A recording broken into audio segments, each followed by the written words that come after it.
నంద్యాల జిల్లా ఆత్మకూరు పట్టణ శివారులో గల ఉర్దూ ఉన్నత పాఠశాలకు MLA Budda Rajasekhara Reddy school bus ఏర్పాటు చేశారు. గత 2 సంవత్సరాల క్రితం వైసీపీ ప్రభుత్వ హయాంలో రెగ్యులర్గా ఉన్న స్కూల్ బస్సును తీసివేయడంతో ప్రతిరోజు సుమారు 280 మంది విద్యార్థులు స్కూలుకు వెళ్లడానికి తీవ్ర ఇబ్బందులు ఎదుర్కొంటున్నారు. ఎన్డీఏ ప్రభుత్వం ఏర్పడగానే శ్రీశైలం ఎమ్మెల్యే బుడ్డా రాజశేఖర రెడ్డి దృష్టికి ఈ సమస్యను టీచర్లు, విద్యార్థులు, తల్లిదండ్రులు తీసుకెళ్లారు.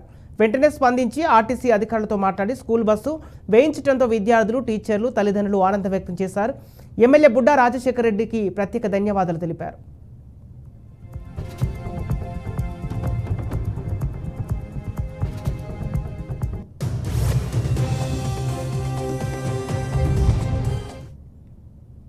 జెడ్పీహెచ్ఎస్ ఉర్దూ ఆత్మకూరు పాఠశాల యందు ఫిజికల్ డైరెక్టర్గా పనిచేస్తా ఉన్నా.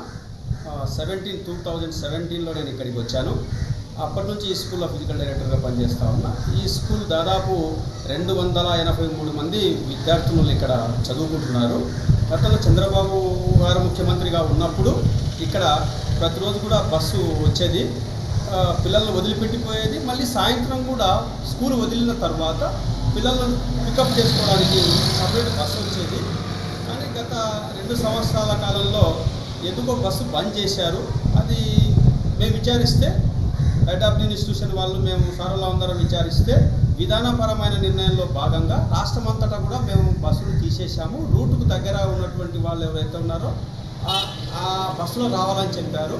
మరి మా స్కూల్కి అయితే నంద్యాల జిల్లా హెడ్ క్వార్టర్కి ఆత్మకూరు నుంచి నిరంతరం బస్సులు ఉన్నాయి. కానీ అవి ఎప్పుడు కూడా ఏమంటే ప్రజలు వివిధ పనుల నిమిత్తం జిల్లా హెడ్ క్వార్టర్స్కి పోతారు కాబట్టి చాలా బిజీగా ఉంటాయి. ఇక్కడ నుంచి ఆత్మకూరు నుంచి నంద్యాల పోయే ప్రతి బస్సు కూడా బిజీగా ఉంటుంది. ఓకే అమ్మా. నా పేరు సాదియా, నేను కూడా ఆత్మకూరే. నేను బస్ స్టాండ్ దగ్గర నిల్చొని ఆర్టీసీ బస్ ఎక్కి స్కూల్కి 9 గంటలకి వస్తున్నాను. స్కూల్కి మాకు ఆర్టీసీ బస్సులో ఎంత ఇబ్బందిగా ఉంది. ప్రయాణికులు చాలా ఎక్కువగా ఉన్నారు. అందుకే నేను గేట్ దగ్గర నిల్చొని వస్తున్నాను. నాకు చాలా ఇబ్బందిగా ఉంది. మా ఎమ్మెల్యే బుడ్డా రాజశేఖర రెడ్డి గారు మా కోసం ప్రత్యేకంగా బస్సు ఏర్పాటు చేశారు. అందుకు నాకు ఎంతో సంతోషంగా ఉంది.